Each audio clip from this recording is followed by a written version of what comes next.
Assalamualaikum warahmatullahi wabarakatuh. Ya, apa kabar Septia? Baik, saya akan menjelaskan hasil koreksian saya terhadap laporan PI kamu, yaitu di bab 1. Baik, di sini dalam bab 1 kamu mungkin secara keseluruhan sudah baik, tetapi perlu ada yang diperbaiki kembali.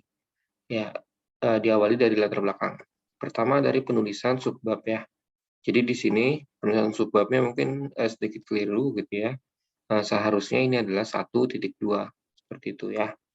Lalu kemudian di sini menurut saya gitu ya, kamu harus pintar-pintar dalam menggunakan bahasa gitu ya. Dan penyusunan katanya pun harus rapi gitu ya. Tidak apa ya, kalau dibaca tuh enak gitu. Dalam arti bahasa yang digunakan itu kalau bisa baku dan juga ilmiah gitu ya. Misalkan gini, salah satunya ini mengontrol gitu ya. Jadi kesalahan ketika menentukan jumlah persediaan dalam mengontrol gitu ya. Nah, ini bisa diganti gitu ya.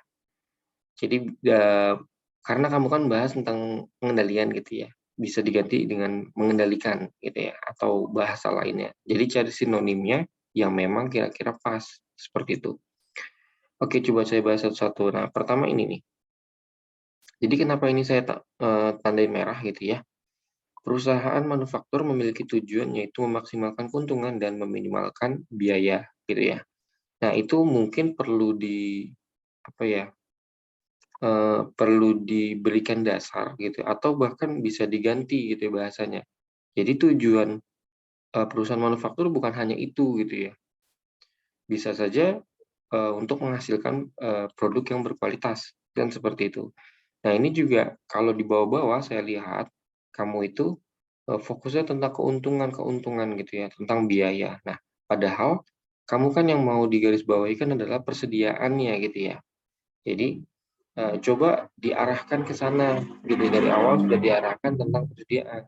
Apa sih yang dilakukan tentang persediaan gitu ya, salah satunya kan tentang bahan baku. Nah, bahan baku ini bukan, hanya tentang keuntungan gitu ya, tentang minimalkan biaya. Mungkin sudut pandangnya bisa dengan kualitas, seperti itu.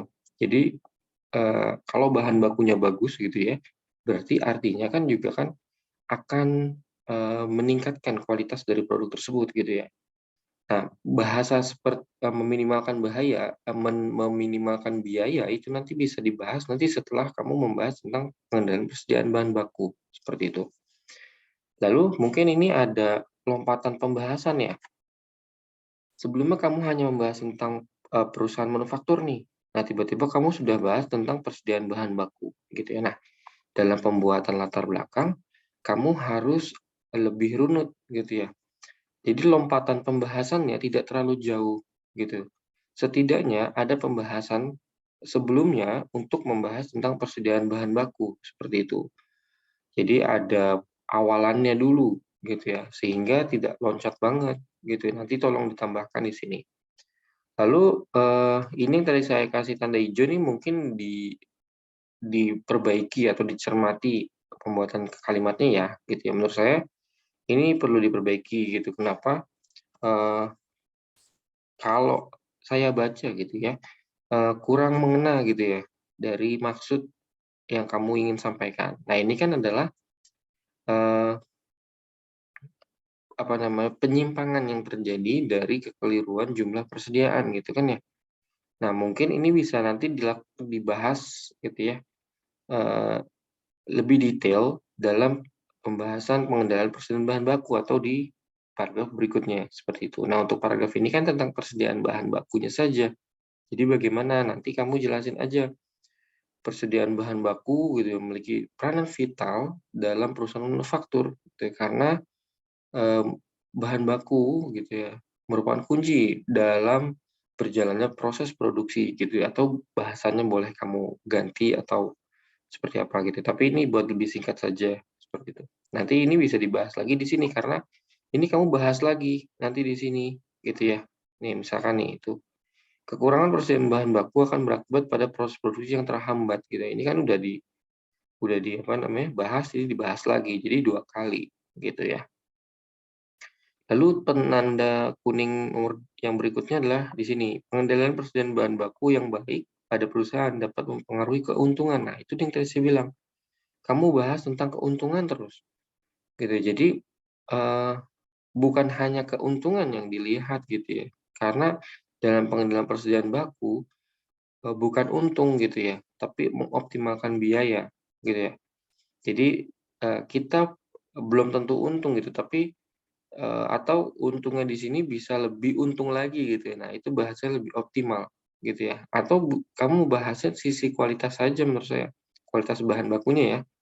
Karena dari pengendalian ini gitu ya, dapat juga mempengaruhi terhadap kualitasnya. Karena kan memang karena kalau bahan bakunya terlalu banyak, pastinya akan mempengaruhi dari kualitas yang lama tidak digunakan gitu. Nah, ini juga nanti terpengaruh oleh jenis perusahaan. Dia menggunakan sistem make to stock atau make to order gitu ya. Kalau make to stock gitu ya, pengendalian persediaan bahan baku ini vital digunakan. Tapi kalau make to order memang sedikit rancu gitu ya, karena dia hanya akan membuat jika ada pesanan. Jika tidak ada pesanan, dia tidak akan membuat seperti itu. Lalu berikutnya, nah ini kekurangan persediaan bahan baku akan berakibat pada proses produksi yang terhambat. Gitu. Nah, ini hampir sama dengan yang lainnya, yang sebelumnya. Maaf. Lalu masalah ini tentunya akan berdampak kepada kebutuhan konsumen yang tidak terpenuhi secara optimal. Nah, ini mungkin apa ya? Saya belum paham maksudnya apa nih. Gitu. Jadi mungkin bahasanya yang diperbaiki gitu ya, atau urutannya atau susunannya diperbaiki gitu ya, agar lebih runut gitu ya, dan kita membacanya lebih enak gitu ya, lebih ngalir gitu ya biasanya. Nah, ini mungkin tidak perlu gitu menurut saya, karena kan ini kan eh, tahapan yang dilakukan oleh kamu ya gitu ya. Ya mungkin ini tidak perlu gitu ya, karena dalam latar belakang yang utamanya itu kan masalahnya. Nah, masalahnya ini kamu sudah jelaskan, tapi berulang-ulang gitu ya. Nah, coba kamu jelaskan lebih inti gitu dari masalah yang ada. Nah, ini menurut saya eh, ini kan tentang penelitiannya ya. Nah, ini nanti bisa dilakukan di akhir. Karena di akhir saya yakin pasti dibahas lagi gitu ya. Kita lihat tuh. Jadi kamu bahas lagi gitu ya. Jadi menurut saya ini dihilangkan saja atau kamu anggap saja ini sebagai masalah umum dalam pengendalian persediaan bahan baku gitu ya. Nah, jadi jangan lupa pengendalian persediaan bahan baku ya, bukan pengendalian bahan baku nih kan ada kamu nih. Gitu ya. Jadi dilihat ya, ini juga pengendalian bahan baku. Karena yang kamu bahas kan pengendalian persediaan bahan baku ya, gitu ya. Jadi seperti itu. Jadi untuk paragraf 2 kamu bahas fokus tentang pengendalian persediaan bahan baku secara umum dulu. Gitu ya, secara manfaat, masalah yang sering terjadi, dan solusi yang ditawarkan oleh pengendalian persediaan bahan baku itu apa? Seperti itu. Lalu yang paragraf terakhir ini tentang perusahaannya gitu ya. Nah, untuk perusahaannya baru kamu jelasin produknya apa gitu ya. Terus apa masalahnya gitu ya. Malah di sini kamu nggak jelasin tentang masalahnya gitu ya. Jadi ini cuma jelasin tentang harapan gitu ya, dan sebagainya. Nah, seharusnya di sini dijelasin masalah real yang terjadi di PT Injeksi Plastik Pasifik gitu terhadap vessel gitu apa saja gitu. Nah, ini kamu jelasin sebenarnya di sini gitu ya. Jadi seperti itu aja untuk bab 1 latar belakang gitu. Nah, selanjutnya di perumusan masalah. Nah, face shield ini nyambung atau pisah gitu ya. Jadi harus konsisten. Kalau nyambung, nyambung semua dan itu di italik ya karena asing. Kalau pisah, pisah semua. Seperti itu ya. Nah, untuk pembatasan, ya mungkin saya hanya akan konfirmasi bahwa persediaan bahan baku yang damati itu hanya dalam pembuatan face shield. Jadi semua dalam pembuatan face shield-nya dibahas ya. Karena dalam face shield itu kan bukan hanya plastik yang dibahas ya. Maksudnya bukan dari plastik saja, ada bahan-bahan lain. Nah, bahan-bahan lainnya pun itu juga nanti harus dibahas seperti itu ya. Nah, ini tujuan penelitiannya. Nah, ini mungkin yang kurang juga satu lagi adalah sistematika penulisan. Seperti itu ya. Lalu berikutnya saya ingin share tentang yang pernah saya jelaskan di Google Meet dahulu gitu ya, saat bimbingan awal, saya akan, memberikan, hasil tes kemiripan atau plagiatisme dari laporan mahasiswa gitu ya, laporan PI mahasiswa yang dibuat. Oke. Nah, untuk kamu gitu ya, untuk kamu ini tingkatnya adalah 34% gitu ya. Jadi cukup tinggi 34%. Nah, ini, harus diturunkan gitu. Jadi untuk bab 1 minimal 25%, bab 2 50%, bab 3 4 dan 5 itu 25%. Seperti itu ya. Jadi karena kan, kita kan teman-teman belajar gitu ya, untuk dapat, mengurangi tingkat kemiripan tulisan teman-teman dengan tulisan-tulisan yang lain.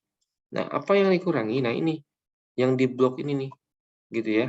Jadi yang di blok-blok ini teman-teman dibuat parafrase, gitu ya. Parafrase apa? Parafrase adalah membuat kalimat baru, tanpa menghilangkan esensinya, gitu ya, tanpa menghilangkan intinya, seperti itu. Nah ini kayak gini-gini berarti pernah ada yang menggunakan kata-kata ini, gitu ya. Nah ini merupakan kegiatan yang dilakukan oleh perusahaan dalam.